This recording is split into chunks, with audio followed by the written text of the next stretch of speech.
We'll get started. Varuni, you can start the prayer. Hari सर्वोत्तम वायुजीवोत्तम हरि सर्वोत्तम वायुजीवोत्तम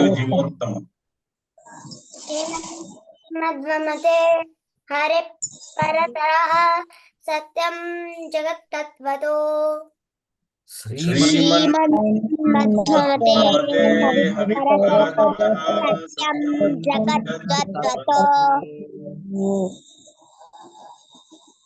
भिन्ना जीवगणा हरेरनुचरा नीच्छोच्छभावङ्गता भिन्ना जीवगणा हरेरनुचरा नीच्छोच्छभावङ्गता मुक्ते सुखानुभूतिरमला भक्तिश्च तत्साधनम्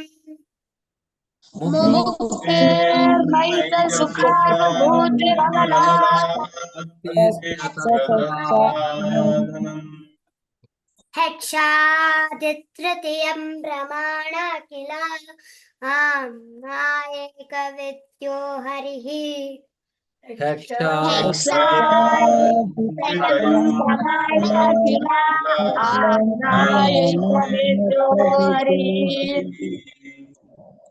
हरि सर्वोत्तम वायुजीवोत्तम हरि सर्वोत्तम वायुजीवोत्तम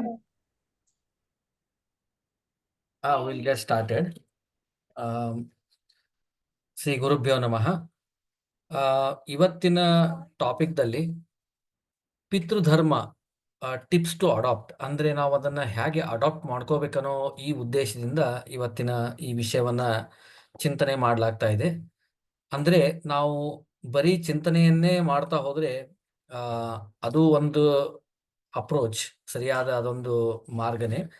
ಅದ್ರ ಜೊತೆಗೆ ಅದನ್ನು ಹೇಗೆ ನಾವು ಅನುಷ್ಠಾನ ಮಾಡ್ಬೋದು ಅಂದರೆ ಚಿಕ್ಕ ಚಿಕ್ಕ ವಿಷಯಗಳನ್ನು ನಮ್ಮ ಜೀವನದಲ್ಲಿ ಯಾವ ಥರ ಚೊಕ್ಕದಾಗಿ ಅಳವಡಿಸ್ಕೊಂಡು ಅದರಿಂದ ಪರಿಣಾಮವನ್ನು ನಾವು ಅನುಭವಿಸಬಹುದು ಅಂತ ಅನ್ನೋದು ಒಂದು ಉದ್ದೇಶದಿಂದ ಮಧ್ವಾ ಕಾನ್ಷಿಯಸ್ನಲ್ಲಿ ಈ ಪಿತೃಧರ್ಮದ ಬಗ್ಗೆ ಇವತ್ತು ಚಿಂತನೆಯನ್ನು ಮಾಡೋಣ.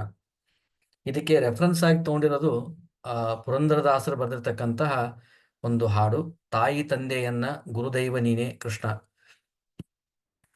ಮುಖ್ಯವಾಗಿ ನಾವು ಎಲ್ಲರೂ ಕೇಳಿದ್ದು ಧರ್ಮದ ಬಗ್ಗೆ. ನಾವು ಯಾವಾಗಲೂ ಒಂದು ವಿಷಯ ಬಂದಾಗ ಎಲ್ಲರೂ ಹೇಳೋ ಒಂದು ಕಾಮನ್ ಆಗಿರ್ತಕ್ಕಂತಹ ಮಾತು ಅಂದರೆ ಧರ್ಮೋ ರಕ್ಷತಿ ರಕ್ಷಿತಃ. ಅಂದರೆ ಧರ್ಮವನ್ನ ಯಾರು ರಕ್ಷಣೆ ಮಾಡ್ತಾರೆ ಆ ಧರ್ಮ ಅವರನ್ನ ರಕ್ಷಣೆ ಮಾಡ್ತದೆ ಅಂತ. ಇದು ಹೇಗೆ ಅಂದರೆ ನಾನು ಒಂದು ಕಂಪನಿಯನ್ನ ರಕ್ಷಣೆಯನ್ನ ಮಾಡಿದ್ರೆ, ಒಂದು ಕಂಪನಿ ಅಂತ ಅನ್ಕೊಳ್ಳೋಣ, ಈಗ ಇನ್ಫೋಸಿಸ್ ಅಂತ ತಿಳ್ಕೊಳ್ಳೋಣ, ಅದೇ ಅರೌಂಡ್ 2 ಲಕ್ಷ ಜನ ಅಲ್ಲಿ ಕೆಲಸ ಮಾಡ್ತಿರ್ತಾರೆ. ಆ ಕಂಪನಿಯನ್ನ ನಾನು ರಕ್ಷಣೆ ಮಾಡಿದ್ರೆ ಕಂಪನಿ ನನ್ನ ರಕ್ಷಣೆ ಮಾಡ್ತದೆ ಅಂತ ಹೇಳ್ದಂಗೆ ಆಗುತ್ತದೆ. ಯಾಕೆಂದ್ರೆ ಧರ್ಮ ಅನ್ನೋದು ಅದು ಯಾವ ಗಾತ್ರದಲ್ಲಿದೆ ಅಂತಂದು ನಮ್ಗೆ ಯಾರಿಗೂ ಅಷ್ಟು ಊಹಿಸ್ಲಿಕ್ಕೆ ಸಾಧ್ಯವಿಲ್ಲ. ಹೇಗೆ ಈಗ ದೊಡ್ಡ ಒಂದು ಇನ್ಫೋಸಿಸ್ ಕಂಪ್ನಿ ಅಷ್ಟು ದೊಡ್ಡದನ್ನ ನಾನು ಹೇಗೆ ರಕ್ಷಣೆ ಮಾಡಬೇಕು, ಆಮೇಲೆ ಅದು ನನ್ನ ರಕ್ಷಣೆ ಮಾಡ್ತದೆ ಅನ್ನೋ ಭರವಸೆಯನ್ನ ನಾವು ಕಳೆದುಕೊಂಡು ಬಿಡ್ತೀವಿ. ಅಷ್ಟು ಮಾಡೋ ಬದಲಿ ಸುಮ್ಮನೆ ನನ್ನನ್ನು ಪ್ರೊಟೆಕ್ಷನ್ ಮಾಡ್ಕೊಂಡ್ರೆ ಸಾಕು ಅಂತನೋ ವಿಷಯ ಬಂದ್ಬಿಡುತ್ತದೆ.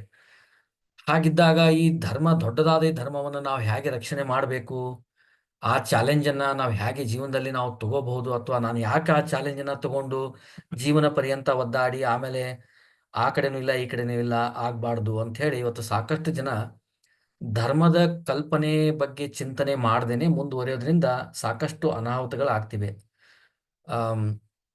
ಹಾಗಾದರೆ ಧರ್ಮವನ್ನು ನಾವು ನೋಡ್ತಕ್ಕಂಥ ಮಾರ್ಗ ಯಾವುದು? ಧರ್ಮವನ್ನ ನೀವು ಮ್ಯಾಕ್ರೋಸ್ಕೋಪಿಕ್ ಲೆವೆಲ್ದಲ್ಲಿ ಮತ್ತು ಮೈಕ್ರೋಸ್ಕೋಪಿಕ್ ಲೆವೆಲ್ದಲ್ಲಿ 2 ರೀತಿಯಿಂದ ನೋಡಬಹುದು. ಈ ಧರ್ಮ ಅನ್ನೋದು ಈ ನಾವು ಮಹಾಭಾರತ ಒಂದು ಧರ್ಮಗ್ರಂಥ. ಹಾಗಾದ್ರೆ ಈ ಧರ್ಮ ಗ್ರಂಥದಲ್ಲಿ ಏನು ಹೇಳ್ತಿದ್ದಾರೆ ಅಂತ ನಾವು ತಿಳ್ಕೊಬೇಕಂದ್ರೆ ಎಲ್ಲಿಂದ ಸ್ಟಾರ್ಟ್ ಮಾಡಿ ಎಲ್ಲಿಂದ ಎಂಡ್ ಮಾಡೋದು, ಇದು ಪ್ರಶ್ನೆ ಬಂದೇ ಬರ್ತದೆ. ಹಾಗಿದ್ದಾಗ ಅಲ್ಲಿ ಕೊಟ್ಟಿರತಕ್ಕಂಥ ಪ್ರತಿಯೊಂದು ಪಾತ್ರ ನಮಗೆ ಒಂದೊಂದು ಧರ್ಮವನ್ನು ತಿಳಿಸಿಕೊಡ್ತದೆ. ಅದು ಶಕುನಿಯಂತಹ ಕುಹಕಿ ಇರಬಹುದು, ದುರ್ಯೋಧನಂತವನಿರಬಹುದು, ಧೃತರಾಷ್ಟ್ರನಂತಹ ತಂದೆ ಇರಬಹುದು, ಅಥವಾ ಪಾಂಡವರಂತಹ ಸಜ್ಜನರಿರ್ಬಹುದು. ಹೀಗೆ ಬೇರೆ ಬೇರೆ ಜನರು ಮಾಡ್ತಕ್ಕಂಥ ಅಲ್ಲೇನು ಕಾರ್ಯಗಳನ್ನು ತೋರಿಸಿ ಅದರಿಂದ ನಾವು ಧರ್ಮವನ್ನು ಚೆನ್ನಾಗಿ ತಿಳಿದುಕೊಂಡು ಪಾಲನೆ ಮಾಡಬಹುದು. ಹಾಗಿದ್ರೆ ಧರ್ಮವನ್ನು ನಾವು ನೋಡ್ತಾ ಹೋದ್ರೆ ಪ್ರತಿಯೊಂದು ಕಾರ್ಯ ನಾವು ಮಾಡೋದು ಒಂದು ಧರ್ಮನೇ. ಈಗ ನಾವೆಲ್ಲರೂ ಮಧ್ವಾ ಕಾನ್ಶಿಯಸ್ನಲ್ಲಿ ಸೇರಿ ಈ ಕಳೆದ ಒಂದು 90 ದಿವಸಗಳಾಗಿರಬಹುದು, ಇನ್ನೇನು 100 ದಿವಸಗಳ ಹತ್ರ ಬರ್ತಾ ಇದ್ದೀವಿ. ಇಲ್ಲಿ ನಾವೆಲ್ಲರೂ ಸೇರಿ ಜಗತ್ತಿನ ಸಮಾಜದ ಒಳ್ಳೆಗೋಸ್ಕರ ಒಂದು 5 ಅಥವಾ 10 ನಿಮಿಷನ ನಾವೇನು ಮೀಸಲಿಡ್ತಿದ್ದೇವೆ, ಇದು ಒಂದು ಧರ್ಮನೇ. ಯಾಕೆಂದ್ರೆ ಈ ಜಗತ್ತು, ಈ ಸಮಾಜ ಮತ್ತು ಈ ನಮ್ಮ ಆಧ್ಯಾತ್ಮ ಮತ್ತು ಈಗ ನಮ್ಮ ಈ ಮಧ್ವ ತತ್ವಗಳಿರಬಹುದು, ನಮಗೆ ಸಾಕಷ್ಟನ್ನ ಜೀವನದಲ್ಲಿ ಕೊಟ್ಟಿದೆ. ಇದರ ಉಪಕಾರ ನಾವು ತೀರಿಸೋದು ಹೇಗೆ? ಇಲ್ಲಿ ನಾವು ಮಾಡ್ತಕ್ಕಂಥ 5 ನಿಮಿಷದ ಪ್ರೇಯರು ಕೂಡ ಈ ಉಪಕಾರವನ್ನ ತೀರಿಸ್ತಕ್ಕಂಥ ಮಹಾನ್ ಕರ್ತವ್ಯವನ್ನ, ಕಾರ್ಯವನ್ನ ಮಾಡ್ತದೆ. ಹಾಗಿದ್ದಾಗ ಧರ್ಮವನ್ನ ನಾವು ಬೇರೆ ಬೇರೆ ಇದರಲ್ಲಿ ಇಟ್ಟುಕೊಂಡು ನೋಡಿದಾಗ, ಆವಾಗ ನಮ್ಮ ಧರ್ಮವನ್ನ ರಕ್ಷಣೆ ನಾವು ಮಾಡಿ, ಆ ಧರ್ಮ ನಮ್ಮ ರಕ್ಷಣೆ ಮಾಡ್ತದೆ ಅನ್ನತಕ್ಕಂಥ ಎಕ್ಸ್ಪೀರಿಯನ್ಸ್ ಅನ್ನ ನಾವು ಸ್ವಂತವಾಗಿ ಮಾಡ್ಕೋಬಹುದು. ಆಮೇಲೆ ನಾವು ಅದಕ್ಕೆ ಮತ್ತೊಬ್ಬರಿಗೂ ಕೂಡ ಹೇಳ್ಬಹುದು. ಹಾಗೆ ನೋಡಿದಾಗ ಧರ್ಮವನ್ನ ನಾವು ಈ ಈ ರೀತಿ ವಿಭಜನೆಯನ್ನ ಅಥವಾ ಡಿವೈಡ್ ಮಾಡ್ಕೋತ ಹೋದಾಗ, ಅದು ಪಿತೃಧರ್ಮ ಇರಬಹುದು, ಮಾತೃಧರ್ಮ ಇರಬಹುದು, ಭ್ರಾತೃಧರ್ಮ ಇರಬಹುದು, ಅಥವಾ ಈ ಸಮಾಜದಲ್ಲಿ ನಾವು ಪ್ರಜಾಧರ್ಮ ಇರಬಹುದು, ರಾಜಧರ್ಮ ಇರಬಹುದು. ಈ ತರ ಬೇರೆ ಬೇರೆ ಬೇರೆ ಧರ್ಮಗಳು ಬರ್ತಾ ಹೋಗ್ತವೆ. ಅದರಲ್ಲಿ ಒಂದು ಮುಖ್ಯವಾಗಿರ್ತಕ್ಕಂಥದ್ದು ನಾವು ಆಯ್ಕೆ ಮಾಡಿದ್ದನ್ನ ಪಿತೃಧರ್ಮ. ಪಿತೃಧರ್ಮದ ಮೂಲ ಉದ್ದೇಶವನ್ನ ನಾವು 3 ಫಲಗಳಿಂದ ನೋಡಬಹುದು. 1ನೇ ಫಲ ಜ್ಞಾನ. ಈ ಪಿತೃಧರ್ಮವನ್ನು ಸರಿಯಾಗಿ ಪರಿಪಾಲನೆ ಮಾಡಿದ್ರೆ ಆ ಬರ್ತಕ್ಕಂತಹ ಮಕ್ಕಳಲ್ಲಿ ಅಥವಾ ಮುಂದಿನ ಜನರೇಷನ್ದಲ್ಲಿ ಮುಖ್ಯವಾಗಿ ಎದ್ದು ಕಾಣ್ತಕ್ಕಂಥದ್ದು ಜ್ಞಾನ. ಅವರ ಮಕ್ಕಳಲ್ಲಿ ಜ್ಞಾನ ಎದ್ದು ತೋರಿಸ್ತದೆ. ಆಮೇಲೆ ಈ ಪಿತೃಧರ್ಮವನ್ನು ಸರಿಯಾಗಿ ಪರಿಪಾಲನೆ ಮಾಡಿದ್ರೆ ಅದರಿಂದ ಧನ ಪ್ರಾಪ್ತಿಯೂ ಕೂಡ ಆಗ್ತದೆ. ಧನ ಪ್ರಾಪ್ತಿ ಅಂದ್ರೆ ಜೀವನಕ್ಕೆ ಸುಖಮಯವಾಗಿ ಅಥವಾ ಜೀವನವನ್ನ ಭೋಗಿಸ್ಲಿಕ್ಕೆ ಏನ್ ಬೇಕೋ ಅದಕ್ಕೆ ತಕ್ಕ ಮಟ್ಟಂತ ಹಣ.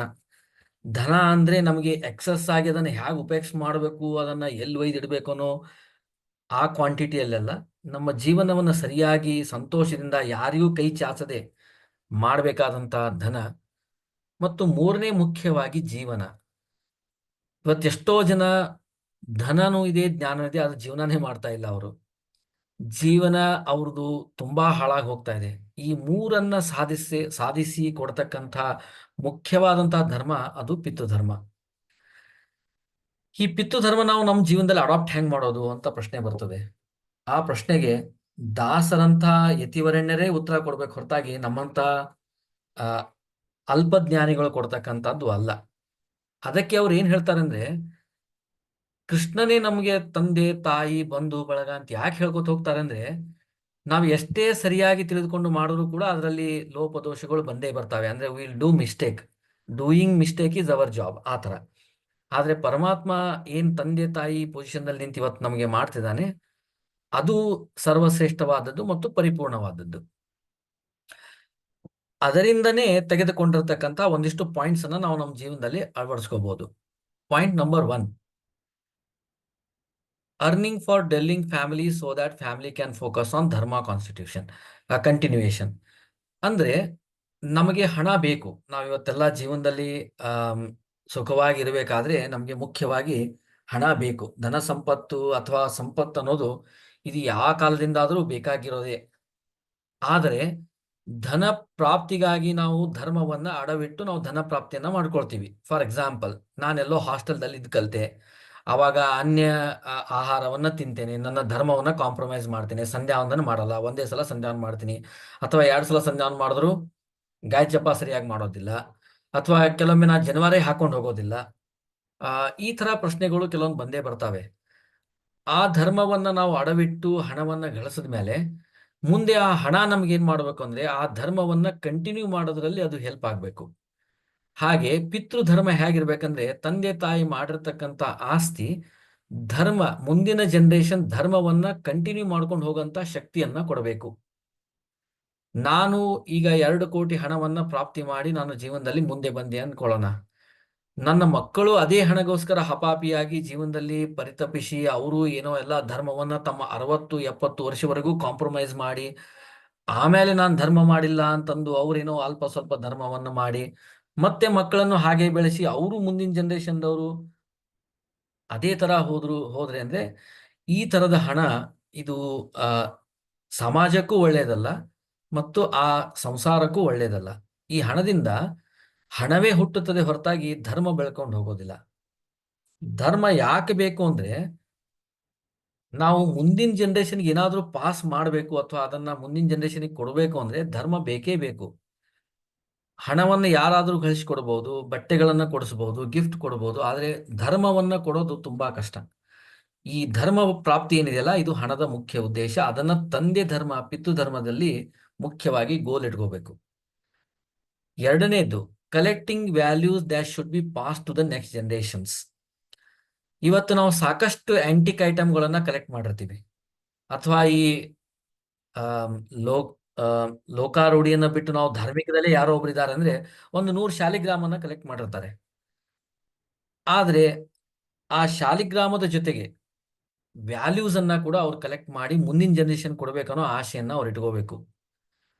ಇಲ್ಲದಿದ್ರೆ ಏನಾಗುತ್ತೆ ಅಂದ್ರೆ, ಈ ವ್ಯಾಲ್ಯೂ ಇಲ್ಲದೆ ಬರ್ತಕ್ಕಂತಹ ಮುಂದಿನ ಜನರೇಷನ್ ಏನಿರ್ತದಲ್ಲ, ಅವರು ಪಿತೃಗಳನ್ನು ಕೂಡ ವ್ಯಾಲ್ಯೂ ಮಾಡೋದೇ ಇಲ್ಲ, ಧರ್ಮವಂತರು ಅವ್ರು ಮಾಡೋದೇ ಇಲ್ಲ, ತಂದೆ ತಾಯಿಗಳನ್ನು ಕೂಡ ಅವ್ರು ಯಾವ ಲೆಕ್ಕದಲ್ಲಿ ಅವರು ಪರಿಗಣಿಸೋದೇ ಇಲ್ಲ. ಇದು ನೀ ಮಾಡ್ಬೇಕನ್ನೋ ಹಪಾಪಿಯಿಂದ, ಅಥವಾ ನೀನು ಸೊಸೈಟಿಯಲ್ಲಿ ಏನೋ ನಾನು ತುಂಬಾ ಶ್ರೀಮಂತ ಆಗಿದ್ದೀನಿ, ನನ್ನ ಮಕ್ಕಳಿಗೆ ಒಳ್ಳೆ ಸ್ಕೂಲಲ್ಲಿ ಹಾಕಿದ್ದೀನಿ, ಒಳ್ಳೆ ಕಾರಲ್ಲಿ ಪಿಕ್ ಅಂಡ್ ಡ್ರಾಪ್ ಮಾಡ್ತೀನಿ, ಈ ತರ ನಿನ್ನ ಪ್ರೆಸ್ಟಿಜಿಯಸ್ಗೋಸ್ಕರ ನಮ್ಗೆ ಎಜುಕೇಶನ್ ಕೊಟ್ಟಿದ್ಯಾ ಹೊರತು ನಮ್ಮ ಮೇಲೆ ಕಳಕಳಿಯಿಂದ ಅಲ್ಲ ಅಂತ ಮಕ್ಕಳು ತೀರ್ಮಾನ ಮಾಡಿ ಅವರು ಅದಕ್ಕೆ ರಿಟರ್ನ್ ಏನೂ ಕೊಡೋದಿಲ್ಲ.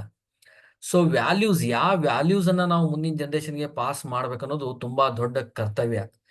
ಈ ಕರ್ತವ್ಯವನ್ನ ಪಾಲಿಸೋದು ಅದಕ್ಕಿಂತ ದೊಡ್ಡ ದೊಡ್ಡ ಕಷ್ಟವಾದಂತ ಕೆಲಸ. ಯಾಕೆಂದ್ರೆ ಮಾತಾಡ್ತಾ ನಾವು ಮನೇಲಿ ಏನೋ ನಮ್ಮ ವೀಕ್ನೆಸ್ ಅನ್ನ ಹೇಳ್ಕೊಂಡ್ಬಿಡ್ತೀವಿ ಮಕ್ಕಳ ಮುಂದೆ. ಅವಾಗ ಮಕ್ಕಳು ಅದನ್ನ ತುಂಬಾ ಕಾನ್ಫಿಡೆಂಟ್ ಆಗಿ, ತುಂಬಾ ಫರ್ಮ್ ಆಗಿ ಗ್ರಾಸ್ ಮಾಡ್ತಾರೆ ಹೊರತಾಗಿ ಪಾಸಿಟಿವ್ ವ್ಯಾಲ್ಯೂಸ್ ಅನ್ನ ಗ್ರಾಸ್ ಮಾಡೋದು ತುಂಬಾ ಕಷ್ಟ. ಹೀಗಾಗಿ ಎಂಟೈರ್ ಫ್ಯಾಮಿಲಿನೇ ಒಂಥರ ಆಕ್ಟಿಂಗ್ ಮೋಡ್ದಲ್ಲಿ ಇರ್ಬೇಕಾಗತ್ತೆ. ಮಕ್ಕಳು 5 ವರ್ಷ ಬರೋವರೆಗೂ ಮನೆಯಲ್ಲಿ ಎಲ್ಲರೂ, ಅಜ್ಜ ಇರ್ಬೋದು, ಅಜ್ಜಿ ಇರ್ಬೋದು, ಕಾಕ ಇರ್ಬೋದು, ಕಾಕು ಇರ್ಬೋದು, ಅಣ್ಣ, ತಂಗಿ, ಅಪ್ಪ, ಅಮ್ಮ ಎಲ್ಲರೂ ಒಂಥರ ಏನೋ ನಾಟಕ ರೀತಿಯಿಂದ ಜೀವನವನ್ನ ಮಾಡ್ಬೇಕಂದ್ರೆ ಪಾಸಿಟಿವ್ ವ್ಯಾಲ್ಯೂಸ್ ಅನ್ನ ಅವರು ತೋರಿಸ್ತಾ ಹೋಗ್ತಾ ಆ ಪಾಸಿಟಿವ್ ವ್ಯಾಲ್ಯೂಸ್ ಅನ್ನ ಮಕ್ಕಳಿಗೆ ಪಾಸ್ ಮಾಡಬೇಕು, ನೆಕ್ಸ್ಟ್ ಜನರೇಷನ್ಗೆ ಪಾಸ್ ಮಾಡಬೇಕು. ಇದು ತುಂಬಾ ಮಹತ್ವದಾಗಿದೆ ಇವತ್ತಿನ ದಿವಸದಲ್ಲಿ. ನಾವು ಮಕ್ಕಳಿಗೆ ಏನ್ ಪಾಸ್ ಮಾಡ್ತಾ ಇದೀವಿ ಇವತ್ತಂದ್ರೆ, ಆರಾಮ್ ಚೇರ್ದಲ್ಲಿ ಕೂತು ಪಕ್ಕದಲ್ಲಿ ಮೀಟಿಂಗ್ ನಡೆದಿರುತ್ತೆ, ಮೀಟಿಂಗ್ ಅನ್ನ ಮ್ಯೂಟ್ ದಲ್ಲಿ ಇಟ್ಟಿರ್ತೀವಿ, ಈ ಕಡೆ ಕ್ರಿಕೆಟ್ ನೋಡ್ತಾ ಇರ್ತೀವಿ, ಒಂದಿಷ್ಟು ಚಿಪ್ಸ್ ತಿಂತಿರ್ತೀವಿ, ಒಂದಿಷ್ಟು ಕೋಲ್ಡ್ ಡ್ರಿಂಕ್ಸ್ ಕುಡಿತಾ ಇರ್ತೀವಿ, ತುಂಬಾ ಚೆನ್ನಾಗಿ ಮಕ್ಕಳಿಗಿಂತ ಚೆನ್ನಾಗಿ ಜೋರ್ ಅಕ್ಕಪಕ್ಕದ ಮನೆ ಕೇಳಿಸೋವರೆಗೂ ಚೀರ್ತಾ ಇರ್ತೀವಿ. ಇದು ವ್ಯಾಲ್ಯೂಸ್ ಅನ್ನ ನಾವು ತುಂಬಾ ಕಾನ್ಸ್ಟಂಟ್ ಆಗಿ ಎಲ್ಲ ಪಾಸ್ ಮಾಡ್ತಾ ಇದೀವಿ. ಸುಮ್ನೆ ನಾ ಕೊಟ್ಟಿರೋದು ಎಕ್ಸಾಂಪಲ್ ಆಟ ಒಂದೇ, ಬಟ್ ಇದ್ರ ಬಿಟ್ಟು ಬೇರೆಯನ್ನ ಸಾಕಷ್ಟು ನೆಗೆಟಿವ್ ವ್ಯಾಲ್ಯೂಸ್ ಅನ್ನ ನಾವು ಇವತ್ತು ಸೊಸೈಟಿಯಲ್ಲಿ ಪಾಸ್ ಮಾಡ್ತಾ ಇದ್ದೀವಿ. ಹೀಗಾಗಿ ಮಕ್ಕಳಲ್ಲಿ ಯಾವ ವ್ಯಾಲ್ಯೂ ಬರ್ತಾ ಇಲ್ಲ. ಆ ಬ್ಲೇಮ್ ಅನ್ನ ನಾವು ಸೊಸೈಟಿ ಮೇಲೆ ಹಾಕ್ತಾ ಇದೀವಿ, ಜನರೇಷನ್ ಮೇಲೆ ಹಾಕ್ತಾ ಇದೀವಿ, ಸ್ಕೂಲ್ಗಳ ಮೇಲೆ ಹಾಕ್ತಿದೀವಿ. ಬಟ್ ನಮ್ಮ ಪಿತೃಕರ್ಮವನ್ನ ನಾವಿಲ್ಲಿ ಮಾಡ್ತಾ ಇಲ್ಲ ಅನ್ನೋದನ್ನ ನಾವು ಅರಿತಾ ಇಲ್ಲ. Next, being road model in front of the kids.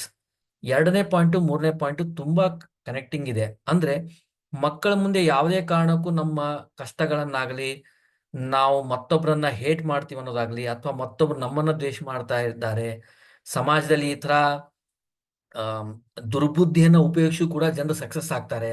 ಆಫೀಸ್ದಲ್ಲಿ ಏನೋ ಹೇಳ್ತೀವಿ, ಯಾವನೋ ಒಬ್ನು ವರ್ಕ್ ಮಾಡ್ದೇನೆ ಇವತ್ತು ಪ್ರಮೋಷನ್ ತಗೊಂಡ, ನಂಗೆ ಪ್ರಮೋಷನ್ ಕೊಟ್ಟಿಲ್ಲ. ಇದು ಮಕ್ಕಳ ಮೇಲೆ ತುಂಬಾ ಪರಿಣಾಮ ಬೀಳುತ್ತೆ. ಅವ್ರು ವಿಚಾರ ಮಾಡ್ತಾರೆ, when there is a short cut, why have to take a long cut.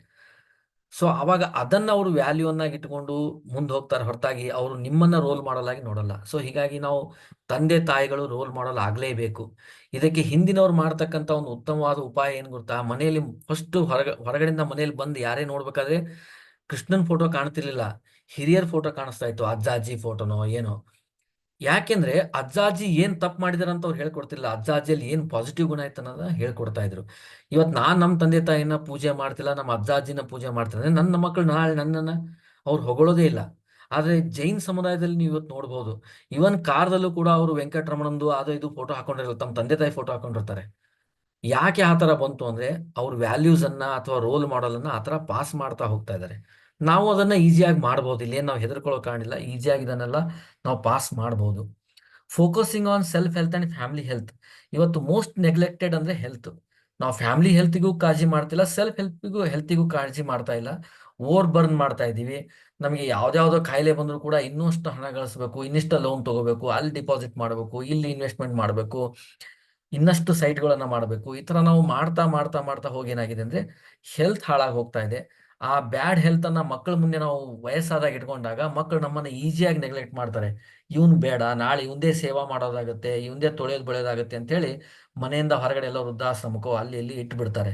So ನಮ್ಮ ಹೆಲ್ತು, ಮಕ್ಕಳ health, family health, mental health most important. Hygiene of the family, physical and mental hygiene ತುಂಬ ಇಂಪಾರ್ಟೆಂಟು. ಅದಕ್ಕೆ ಬ್ರಾಹ್ಮಣರಲ್ಲಿ, ಮಾಧ್ವರಲ್ಲಿ ಈ ಶುಚಿ ಮತ್ತೆ ಮಡಿ, ಆಚಾರ ವಿಚಾರಗಳಿಗೆ ಬಹಳಷ್ಟು ಒತ್ತು ಕೊಟ್ಟಿದ್ರು. ಆದರೆ ಇವತ್ತು ಅದನ್ನೇ ನಾವು ಹಿಂಸೆಯನ್ನ ಮಾಡಿಕೊಂಡು ನಮ್ಮ ಮೆಂಟಲ್ ಹೆಲ್ತನ್ನು, ಫಿಸಿಕಲ್ ಹೆಲ್ತನ್ನು ಕೂಡ ಹಾಳು ಮಾಡ್ತಾ ಇದ್ದೀವಿ. ಮಕ್ಕಳು ಅದರಿಂದ ದೂರ ಓಡ್ತಾ ಇದ್ದಾರೆ. ಸೊ ಹೈಜೀನ್, ಫ್ಯಾಮಿಲಿ ಮತ್ತು ಫಿಸಿಕಲ್ ಮತ್ತು ಮೆಂಟಲ್ ಹೈಜೀನ್ಗೆ ನಾವು ತುಂಬ ಫೋಕಸ್ ಮಾಡಬೇಕು. ಮನಸ್ಸು ಶುದ್ಧ ಇರಬೇಕು. ನಾವು ಯಾರ್ದೋ ಬಗ್ಗೆ ಮಾತಾಡ್ಬೇಕಾದ್ರೆ ಅಲ್ಲಿ ಅಂತಃಕರಣ ಎದ್ದು ಕಾಣಿಸ್ಬೇಕು. ಯಾರೋ ಒಬ್ರು ಸಕ್ಸಸ್ ಆಗಿದಾರಂತ ಸ್ಟೋರಿ ನಮ್ಮ ಮನೆಗೆ ಬಂದು ಮುಟ್ಟಿದಾಗ ನಾವೆಲ್ಲರೂ ಆ ಸ್ಟೋರಿ ತಗೊಂಡು ಮನಸ್ಸಿನಲ್ಲಿ ಖಿನ್ನತೆ ಇಲ್ದೇನೆ ಒಂಥರ ಖುಷಿ ಇರಬೇಕು. ಓ, ಅವ್ರಿಗೆ ಒಳ್ಳೇದಾಯ್ತಾ, ತುಂಬಾ ಒಳ್ಳೇದು. ನಮ್ಮ ಪಕ್ಕದವ್ರು ಒಂದೇನೋ ಅವ್ರ ಮಕ್ಕಳು ರ್ಯಾಂಕ್ ಬಂದ್ರ ತುಂಬಾ ಖುಷಿ, ಇನ್ನಷ್ಟು ಮುಂದೆ ಬರಲಿ. ಈ ತರ ಮೆಂಟಲ್ ಹೆಲ್ತ್ ಬೆಳೆದ್ರೆ ಮಕ್ಕಳು ಸಂತೋಷವಾಗಿ ಇರ್ತಾರೆ. ಅವರಿಗೂ ಯಾವುದೇ ಟೆನ್ಷನ್ ಇರಲ್ಲ. ಅಕ್ಕಪಕ್ಕದಲ್ಲಿ ಯಾರೋ ಒಬ್ಬರು ಒಂದು ಕಾರ್ ತಗೊಂಡ್ರೆ ಅವ್ರಿಗೆ, ನಮ್ಮ ಮಕ್ಕಳಿಗೇನು ಅವಾಗ ಡಿಪ್ರೆಷನ್ ಆಗೋದೇ ಇಲ್ಲ. ಇವತ್ತು ಡಿಪ್ರೆಷನ್ ಯಾಕೆ ಆಗ್ತಾ ಇದೆ ಅಂದ್ರೆ ಮನೆಯಲ್ಲಿ ನಾವು ಯಾರೋ ಒಬ್ರು ಸಕ್ಸಸ್ ಆದ್ರೆ ನಾವು ಅದನ್ನ ವ್ಯಥೆ ಪಡ್ತೀವಿ ಮನೆಯಲ್ಲಿ ಕೂತು. ಇದು ನಮ್ಮ ಮೆಂಟಲ್ ಹೆಲ್ತ್ ಅನ್ನ, ಫಿಸಿಕಲ್ ಹೆಲ್ತ್ ಅನ್ನ ಹಾಳು ಮಾಡುತ್ತೆ. ಆಮೇಲೆ sowing seeds of social responsibility, ಸಮಾಜದ ಜವಾಬ್ದಾರಿಯನ್ನ ನಾವು ಮಕ್ಕಳಿಗೆ ಕಲಿಸ್ತಾನೇ ಇಲ್ಲ. To be frank, zero. ಸಮಾಜದ ಎಜುಕೇಶನ್ ತುಂಬಾ ಜೀರೋ ಇದೆ. ಒಂದು ಮಧ್ವಾ ಕಾನ್ಸಿಯಸ್ನೆಸ್ಗೆ 10 ನಿಮಿಷ ನಾವು ನಮ್ಮದೇ ಆದಂತ ಕುಟುಂಬ ವರ್ಗದವರನ್ನ ಹಿಡ್ಕೊಂಡು ಬರೋದು, ಆ ಹನುಮಂತನನ್ನ ವ್ಯಾಸರಾಜ ಸುಂದರಕಾಂಡ ಪಾರಾಯಣ ಮಾಡಿ ಹೆಂಗ್ ಕೂಡ್ಸಲ್ಲ ಒಂದ್ ಕಡೆ, ಅದಕ್ಕಿಂತ ತುಂಬಾ ಕಷ್ಟ ಇದೆ. ಬರೀ 10 ನಿಮಿಷ ಮಾಧ್ವರಾಗಿ ನಾವು ಉಳಿದ ಸಮಾಜ ಮತ್ತು ಇಡೀ ಈ ಬ್ರಹ್ಮಾಂಡದ ಬಗ್ಗೆ, ಈ ಸೃಷ್ಟಿ ಬಗ್ಗೆ ನಾವು ಒಂದು ಪ್ರಾರ್ಥನೆಯನ್ನ ಒಂದು 5 ನಿಮಿಷ 10 ನಿಮಿಷ ಮಾಡೋಣ ಅಂತ ಹೇಳೋದು, ಇದು ತುಂಬಾ ಕಷ್ಟಕರವಾದ ಕೆಲಸ. ಬೇಕಾದ್ರೆ ನೀವು ಟ್ರೈ ಮಾಡಿ ನೋಡಿ. ಯಾಕೆಂದ್ರೆ ಸೋಷಿಯಲ್ ರೆಸ್ಪಾನ್ಸಿಬಿಲಿಟಿ ಈಸ್ ಜೀರೋ. ನಾನು, ನನ್ನ ಮನೆ, ನನ್ನ ಕಾರು, ನನ್ನ ಬಂಗ್ಲೆ, ನನ್ನ ಯಶಸ್ಸು, ನನ್ನ ಸಕ್ಸಸ್ಸು, ನನ್ನ ಹಾಬೀಸು, ಇದರಿಂದ ನಾವು ಬಿದ್ದಿರೋದ್ರಿಂದ ಸೋಷಿಯಲ್ ರೆಸ್ಪಾನ್ಸಿಬಿಲಿಟಿಗೆ ಜೀರೋ ಒತ್ತು ಕೊಡ್ತಾ ಇದ್ದೀವಿ. ಸೋಷಿಯಲ್ ರೆಸ್ಪಾನ್ಸಿಬಿಲಿಟಿ ನಾವು ಬೆಳೆಸಬೇಕು.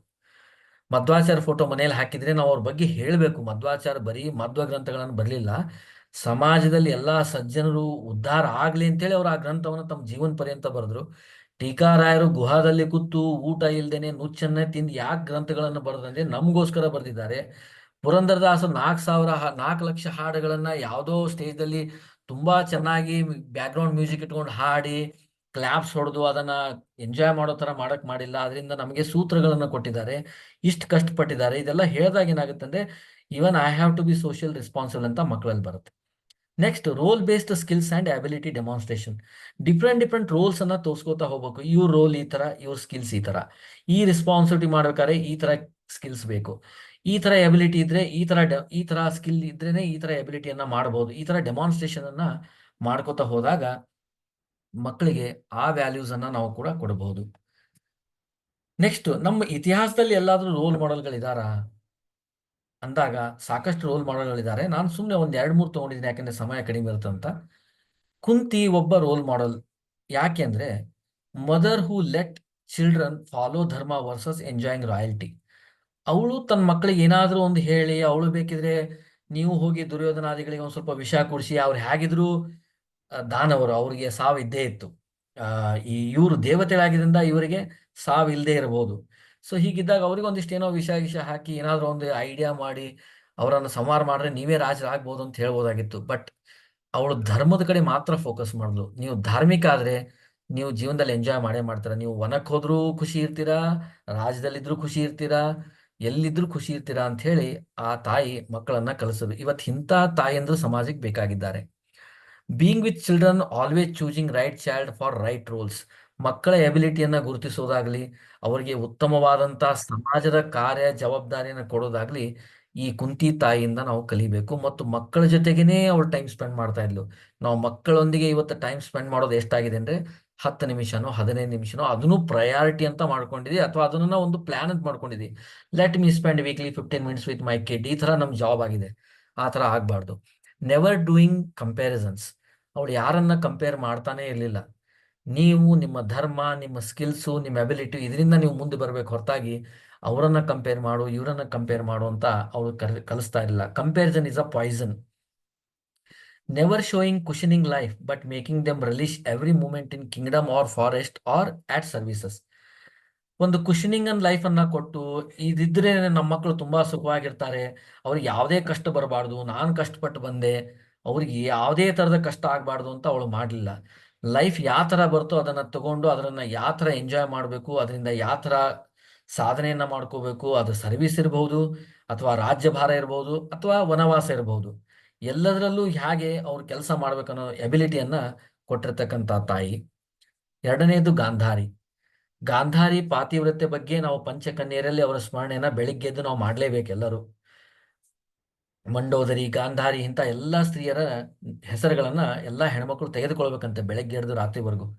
ಅದರಿಂದ ತುಂಬಾ ಉತ್ತಮವಾದ ಗತಿ ಆಗ್ತಂತ ಧರ್ಮಶಾಸ್ತ್ರಗಳು ಹೇಳ್ತದೆ. ಅದೇ ತರ ಗಾಂಧಾರಿಯಿಂದ ನಾವೇನ್ ಕಲಿಬಹುದು ಅಂತಂದ್ರೆ, ಅವಳು ತನ್ನ ಮಕ್ಕಳಿಗೆ ಎಂದೂ ಸಕ್ಸಸ್ ಆಗ್ಬೇಕಂತ ಅವ್ರು ಬೇಡ್ಕೊಳ್ಳಿಲ್ಲ. ಯಾಕಂದ್ರೆ ಅವಳಿಗೆ ಗುರ್ತಿತ್ತು ಅವ್ರು ಮಾಡ್ತಕ್ಕಂಥ ಕೆಲಸಗಳೇ ಕೆಟ್ಟ ಕೆಲಸ ಇದ್ದಾಗ ಅದಕ್ಕೆ ಸಕ್ಸಸ್ ಅನ್ನ ಅವಳು ವಿಶ್ ಮಾಡ್ತಾ ಇರಲಿಲ್ಲ. ಆಮೇಲೆ ಅಲ್ಟರಿಂಗ್ ಹಸ್ಬೆಂಡ್ ಇನ್ ಧಾರ್ಮಿಕ್ ವೇಸ್ ಆಲ್ವೇಸ್, ಅಂದ್ರೆ ತನ್ನ ಪತಿಗೆ ಸಮಾಲೋಚನೆಯನ್ನ ಮಾಡ್ತಾ ಮಾಡ್ತಾ ಮಾಡ್ತಾ ಧರ್ಮ ಯಾವುದು, ಧರ್ಮದ ಕಡೆಗೆ ಹೇಗೆ ನಾವು ಪ್ರಚೋದನೆಯನ್ನ ಮಾಡ್ಬೇಕು ಮಕ್ಕಳಿಗೆ ಅಂತ ಅವಳು ಯಾವಾಗಲೂ ತನ್ನ ಪತಿಯ ಜೊತೆ ಒಂದು ಸಮಯವನ್ನ ಕಳೀತಾ ಇದ್ಲು. Praying lord in giving better knowledge to kids. ಮಕ್ಕಳು ಕೆಟ್ಟದೇ ಇದ್ದಾರಂದ್ರೆ ಇನ್ ಮಾಡ್ಬೋದೇನು ಅಂದ್ರೆ ಒಂದೇ ಒಂದಂದ್ರೆ ನಾವು ಪ್ರೇಯರ್ ಮಾಡ್ಬೋದು, ಅದಕ್ಕಿಂತ ಜಾಸ್ತಿ ನಾವೇನು ಮಾಡ್ಲಿಕ್ಕೆ ಆಗ್ಲಿಲ್ಲ ಜೀವನದಲ್ಲಿ, ಯಾಕಂದ್ರೆ ಎಲ್ಲರೂ ಅಸ್ವತಂತ್ರರು. ಆಗ ಅವಳು ದೇವರದಲ್ಲಿ ಬೇಳ್ತಾ ಇದ್ರಿ, ಏನಾದ್ರೂ ಒಂದು ಮಾಡಿ ಅವರಿಗೆ ಒಳ್ಳೆ ಬುದ್ಧಿ ಕೊಡು, ಅವ್ರು ಮಾಡ ಕೆಟ್ಟದ ಕೆಲಸದಲ್ಲೇ 1% ಅನ್ನ ಕಡಿಮೆ ಮಾಡಿಸು, ಈ ತರ ಅವಳು ಬೇಡೋದು. Never blessings for victory even when heart breaking situations as dharma is more important. 99 ಜನ ಮಕ್ಕಳು ಸತ್ತು ಇನ್ನೇನು ಒಬ್ಬನು ಇಬ್ನು ಉಳಿದಿದ್ದಾನೆ ಫೀಲ್ಡ್ ದಲ್ಲಿ ಅಂತಂದ್ರು ಕೂಡ ಅವಳು ವಿಕ್ಟರಿಯನ್ನ ಅವಳು ಆಶೀರ್ವಾದ ಮೂಲಕ ಕೊಡ್ಲೇ ಇಲ್ಲ. ಯಾಕೆಂದ್ರೆ ಅವರು ಅಧರ್ಮದೊಂದಿಗಿದ್ದಾರೆ, ಧರ್ಮಕ್ಕೆ ಜಯವಾಗಬೇಕನ್ನತಕ್ಕಂಥ ಮುಖ್ಯ ಉದ್ದೇಶ. ಮಕ್ಕಳಿರ್ಬಹುದು, ಗಂಡ ಇರಬಹುದು, ಬಂಧು ಬಾಂಧವ ಇರ್ಬೋದು ಅಥವಾ ನಾವೇ ಇರ್ಬೋದು, ಧರ್ಮ ಶುಡ್ ನಾಟ್ ಬಿ ಕಾಂಪ್ರಮೈಸ್ಡ್. ಪತಿವ್ರತ ಒಂದು ಎಕ್ಸೆಪ್ಷನಲ್ ಕ್ವಾಲಿಟಿ ಅವಳಲ್ಲಿತ್ತು, ಇದನ್ನ ನಾವು ನೆನೆಸ್ಕೋಬಹುದು. ಹೀಗೆ ಮಾತಾಪಿತೃ ಧರ್ಮದಲ್ಲಿ ಅವಳು ಒಂದು. ಇನ್ನ ನಮ್ಮ ಸರ್ವಸ್ಯ ಪತಿರೇವಚ, ಎಲ್ಲರಿಗೂ ತಂದೆ ಮತ್ತು ಪತಿಯಾಗಿರ್ತಕ್ಕಂಥ ಕಮಲನಾಭನಿಂದ ಏನಾದ್ರೂ ಕಲಿಬಹುದಾ? ಹೌದು. ಎಂಥ ಮಕ್ಕಳನ್ನು ಹುಟ್ಟಿಸ್ಬೇಕಂದ್ರೆ ಬ್ರಹ್ಮದೇವರಂತ ಮಕ್ಕಳನ್ನು ಹುಟ್ಟಿಸ್ಬೇಕು. ಮತ್ತೆ ಬ್ರಹ್ಮದೇವರು ಹುಟ್ಟಿದ ತಕ್ಷಣ ಮಾಡ್ಬೇಕೇನು, ಏನ್ ನನಗೆ ಆಜ್ಞೆ ಅಂತ ಪರಮಾತ್ಮನ ಕೇಳಿದಾಗ ಫಸ್ಟ್ ಪರಮಾತ್ಮ ಹೇಳಿದ್ದಾನೆ, ನೀನು ತಪಸ್ಸು ಮಾಡು ಅಂತ ಹೇಳಿ. ಆವಾಗ ಎಷ್ಟೋ ಕಲ್ಪದವರೆಗೂ ತಪಸ್ಸರನ್ನ ಬ್ರಹ್ಮದೇವರು ಮಾಡ್ತಾರಂತೆ. ಬ್ರಹ್ಮದೇವರು ತಪಸ್ಸರು ಮಾಡಿದಾಗ ಆ ಪರಮಾತ್ಮನಲ್ಲಿ ಇರ್ತಕ್ಕಂತಹ ಚಿಂತನೆಗಳನ್ನ ಗುಣಗಳನ್ನೆಲ್ಲ ಬಳವಡಿಸ್ಕೊಂಡು ಅವರು ಸೃಷ್ಟಿಯನ್ನ ಮಾಡ್ತಾರೆ. ಪರಮಾತ್ಮನೇ ಸೃಷ್ಟಿಯನ್ನ ನನ್ನಲ್ಲಿ ನಿಂತು ಮಾಡ್ತಾನೆ ಅಂತಕ್ಕಂಥ ಗುಣ. ಅಂದ್ರೆ ಜ್ಞಾನ ಕೊಡೋ ಕಾರ್ಯ ಪರಮಾತ್ಮಲ್ಲಿ ತೋರಿಸ್ತಾನೆ, ತಾನು ಮಾಡಿ ತೋರಿಸ್ತಾನೆ. ಫಸ್ಟ್ ಜ್ಞಾನ ಕೊಡು, ಈ ಪ್ರಾರ್ಥನೆ ಅಥವಾ ಈ ತರ ಆ ಜಪ ತಪಗಳ ಮಾಡ್ತಕ್ಕಂತಹ ಕ್ರಿಯೆಗಳನ್ನ ನಾವು ಮಕ್ಕಳಿಗೆ ಕಲಿಸ್ಬೇಕಂತೆ, ಅದನ್ನ ಅವನು ಮಾಡಿ ತೋರಿಸ್ತಾನೆ. ಆಮೇಲೆ ಸೃಷ್ಟಿಗಳಲ್ಲಿ ಮಕ್ಕಳಿಗೆ ಜ್ಞಾನವನ್ನ ಕೊಡಬೇಕು. ಸೃಷ್ಟಿ ಅಂದ್ರೆ ಬರೇ ನಾವು ಸೈಂಟಿಫಿಕ್ ಆಗಿ ಏನೋ ಟಾಯ್ ಮಾಡೋದು, making electric motor, making a wind fan, ಈ ತರ ಮಾಡೋದು ಅಷ್ಟೇ ಅಲ್ಲ. ಈ ಪ್ರಕೃತಿಯನ್ನು ಹೇಗೆ ಬಳಸಬೇಕು, ಮತ್ತೆ ಪ್ರಕೃತಿ ಜೊತೆಗೆ ನಾವು ಹೇಗಿರ್ಬೇಕು, ಮತ್ತೆ ಸಮಾಜದಲ್ಲಿ ಸ್ವಾಸ್ಥ್ಯವನ್ನು ಹೇಗೆ ಬಳಸಬೇಕು, how to overcome the conflict, ಯಾಕಂದ್ರೆ ಜಗಳ ಆಗ್ಬಾರ್ದು. ಇಂಥ ಬೇರೆ ಬೇರೆ ರೀತಿಯಿಂದ ಸೃಷ್ಟಿಯನ್ನ ಯಾವ ತರ ಮಾಡಬೇಕು, ವಿಚಾರ ಸೃಷ್ಟಿಗಳನ್ನ ಹೆಂಗ್ ಮಾಡಬೇಕು, ಸಾತ್ವಿಕತೆನ ಹೆಂಗ್ ಬಳಸಬೇಕು, ಬೇರೆ ಬೇರೆ ರೀತಿಯಿಂದ ಸೃಷ್ಟಿಯಲ್ಲಿ ಮಕ್ಕಳಿಗೆ ಗೈಡೆನ್ಸ್ ಅನ್ನ ಮಾಡಬೇಕು. Providing support at every critical time. ಬ್ರಹ್ಮದೇವರು ಯಾವಾಗ ಪರಮಾತ್ಮನಲ್ಲಿ ಬಂದು ವಾಪಸ್ ಕೇಳ್ತಾರೋ ಅವಾಗ ಪರಮಾತ್ಮ ತಾನೇ ಅವರಲ್ಲಿ ನಿಂತು ಆ ಕಾರ್ಯವನ್ನ ಮಾಡ್ತಾನೆ ಅಂತ ಕೇಳ್ತಿದ್ವಿ. ಹಾಗೆ supporting kids at every moment and every critical and every good time is parents in roles and responsibility. ಈ ರೋಲ್ಸ್ ಅಂಡ್ ರೆಸ್ಪಾನ್ಸಿಬಿಲಿಟಿ ಅಂದಾಗ ನಮ್ಗೆ ತಿಳಿಯುತ್ತೆ ಹೊರತಾಗಿ ಧರ್ಮ ಅಂದಾಗ ತಿಳಿಯೋದಿಲ್ಲ. ಇದನ್ನ ಪಿತೃ ಧರ್ಮ ಅಂತ ಹೇಳಿದ್ದಾರೆ. ಅದೇ ತರ ಪತಿ ಧರ್ಮ ಮತ್ತೆ ಸತಿ ಧರ್ಮ, ಈ ತರ ಬೇರೆ ಬೇರೆ ಧರ್ಮಗಳಿಂದ ಈ ದೊಡ್ಡದಾಗಿರ್ತಕ್ಕಂಥ ಈ ಬ್ರಹ್ಮಾಂಡ ಗಾತ್ರದ ಧರ್ಮವನ್ನ ನಾವು ಸಣ್ಣ ಸಣ್ಣದಾಗಿ ಮಾಡ್ಕೊಂಡು ಹೋದಾಗ ಅದನ್ನ ಅಡಾಪ್ಷನ್ ಮಾಡಿ ನಮ್ಮ ಜೀವನದಲ್ಲಿ ಅದನ್ನ ಪರಿಣಾಮಕಾರಿಯಾಗಿ ಉಪಯೋಗಿಸಿ ಅದರ ಫಲಗಳನ್ನ ನಾವೆಲ್ಲರೂ ಪಡೆದುಕೊಳ್ಳಬಹುದು. ಹಾಗಾಗಿ ಪಿತೃ ಧರ್ಮದ ಬಗ್ಗೆ ಒಂದಿಷ್ಟು ಚಿಂತನೆಯನ್ನ ಇವತ್ತು ಮಾಡಿದ್ದೇವೆ. ಇದರ ಮುಖ್ಯ ಉದ್ದೇಶ ಅಂದ್ರೆ ಇದನ್ನು ಎಲ್ಲರೂ ಅಡಾಪ್ಟ್ ಮಾಡಬೇಕು, ಮಾಡಿ ಎಕ್ಸ್ಪೀರಿಯನ್ಸ್ ಮಾಡಿ, ನಿಮ್ಮ ಎಕ್ಸ್ಪೀರಿಯನ್ಸ್ ಏನಾದ್ರೂ ಇದ್ರೆ ಇಲ್ಲಿ ನಮ್ಮಲ್ಲಿ ದಯವಿಟ್ಟು ಶೇರ್ ಮಾಡ್ಬೇಕಂತ ಕೇಳ್ತಾ over to ending prayer. Varuni, you can start the prayer. Shriman ಹರಿ ಸರ್ವೋತ್ತಮ ವಾಯುಜೀಯೋತ್ತಮ. ಹರಿ ಸರ್ವೋತ್ತಮ ಶ್ರೀಮನ್ಮಧ್ವಮಸೆ ಹರಿ परतरः सत्यं जगत्तत्त्वतो श्रीमन्मध्वमते हरिः सत्यं जगत्तत्त्वतो भिन्नां जीवगणा हरेरनुचरा नीचोच्च भावं गता भिन्ना भिन्ना जीवगणा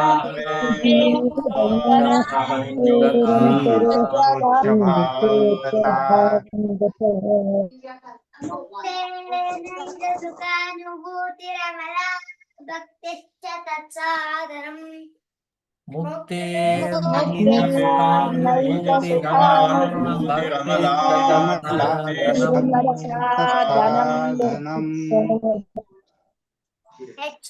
यक्षादितृतीयं प्रमाण किल आम्ना एकविद्यो हरिः